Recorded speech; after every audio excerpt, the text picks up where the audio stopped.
How to recover deleted photos and videos from Snapchat.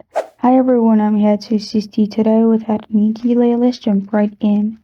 First, open Snapchat on your device. Make sure you're logged into your account.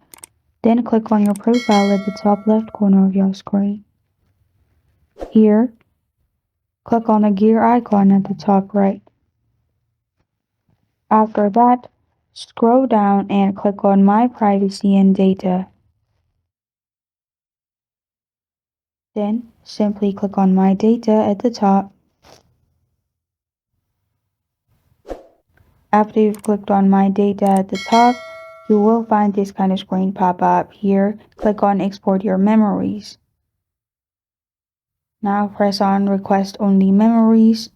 In this way, you will find all your deleted photos and videos recovered as well. Press on All Time, press on Submit. Now, after your process is done, you will find it in here. You can simply click on it and access all your photos and videos. This is how to recover deleted photos and videos from Snapchat. Thank you for joining me today. If this video helps you out, please leave a like and subscribe for more. Got a question or want to suggest a topic, comment below. Thank you for watching.